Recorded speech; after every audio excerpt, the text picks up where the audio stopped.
Welcome back again, everybody. This is the Iowa Wolverine channel. I'm Dustin Hills. We're about to do episode number 3 of the Wolverine Football Vodcast, coming at you right now.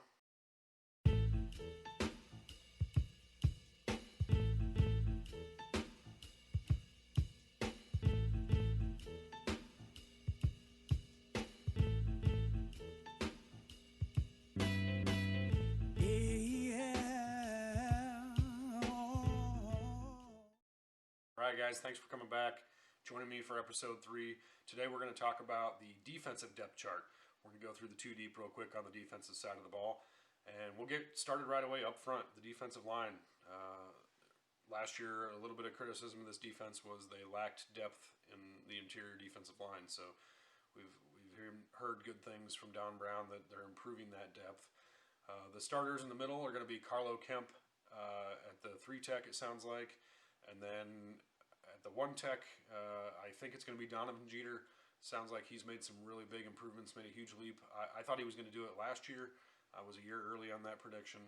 We're really excited to see what he can do, getting some more playing time in the middle there. They're going to be backed up by Chris Hinton, who's made some improvements as well, I've heard.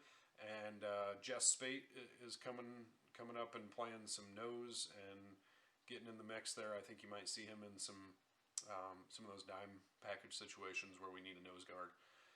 All right, and going on to the defensive ends, the rest of the defensive line here, the leaders of this defense I've been hearing are Kwity Paye and Aiden Hutchinson, 2 guys who are NFL talent. Kwity Paye, we weren't sure if we were going to get him back. He was NFL ready, I think, but he's back to finish up what he started at Michigan. He's starting up the rush defensive end, the weak side, and then Aiden Hutchinson will be starting, of course, at the anchor defensive end. Backing those guys up, going to be a mix of guys. I think at the anchor, it's going to be Julius Welschkoff, the big guy out of Germany, and then the rush ends. Luigi Villon has made some improvements, and I'm hearing some great things about Taylor Upshaw. I forget who said it, might have been Don Brown, but this kid apparently kills everything in his path. So Taylor Upshaw with some freakish athleticism for his size, it sounds like. All right, so that's the defensive line. A little more depth to look at this year. Hopefully some bigger guys in the middle that can help us, and some better pass rushers in the middle to get some pressure on some teams like Ohio State. So moving back to the linebackers, we'll get on it real quick. The 2 guys leading the linebackers, this is possibly one of the best linebacking corps in the country. Cam McGrone will be playing the mic in the middle, and then Josh Ross at the will.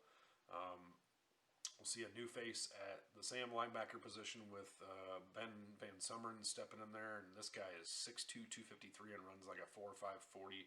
He's really impressive physically, so I can't wait to see what he can do on the field.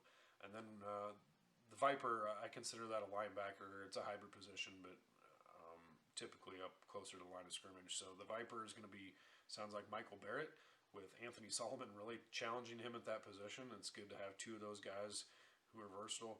And then another guy who might get a little bit of a playing time down the line in the season here as a Viper is William Mohan, who is a true freshman.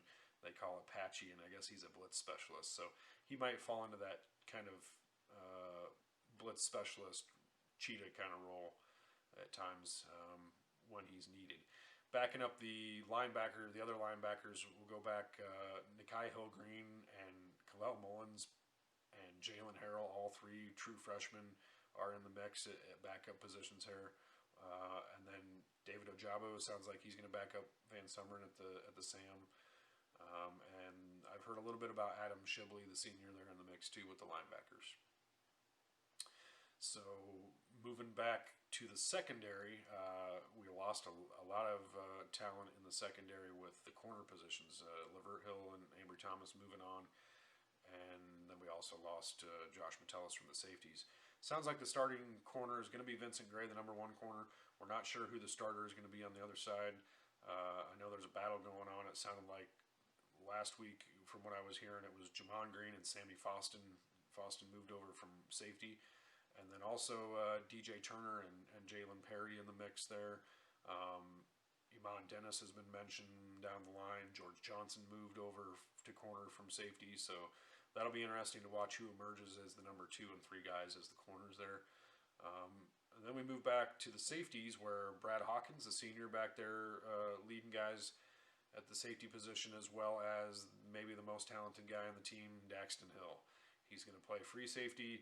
He's staying at safety, is what I've heard as far as his base position. But with the different packages that Don Brown runs in the dime and nickel, that we might roll safeties back and forth. You might see a 2-deep shell roll into a 1-deep. You might see a 3-deep with 3 safeties. Sometimes it depends on who you're facing. And you might see Daxton Hill play some nickel corner with a very talented true freshman backing him up at safety, McCarty Page. I've heard a lot of good things about McCarty Page, and he might step in there and provide a little depth at safety so Daxton Hill can drop down in the nickel. Backing up Brad Hawkins at the other safety is going to be, sounds like, Hunter Reynolds. I'm excited to see him improve.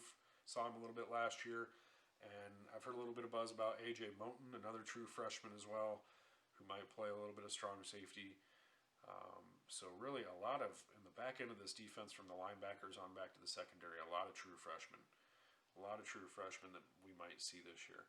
Real quick, we'll touch on the special teams. I didn't talk about them at all in the offensive video, but we've got 2 solid kickers coming back, Quinn Nordine and Jake Moody. 2 solid punters, and Brad Robbins and Will Hart. I think Quinn Nordine's going to start kicking. Probably Will Hart will be the starting punter. I'm not sure about that, but it sounds like that's the way it'll be.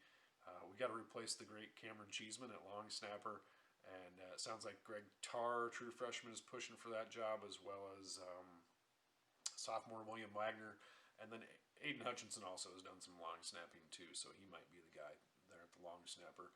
And then the return game is going to be Giles Jackson returning kicks with Mike Barrett back there, and then Ronnie Bell returning punts, and some other guys getting in the mix as well, returning punts if needed, if Bell goes down. So that's the defense and the special teams.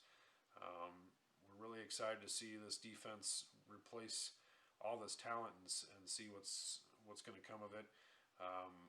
Minnesota is going to be a great test for this defense. They have some weapons on offense, a great receiver. We get to see this secondary work right away.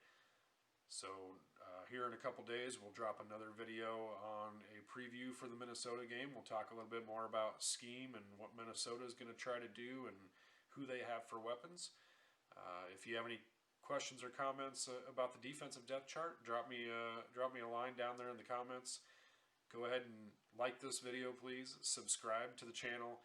Hit the notification bell and share this thing all over the place. All right, folks. Thanks a lot. We'll see you soon, and go blue.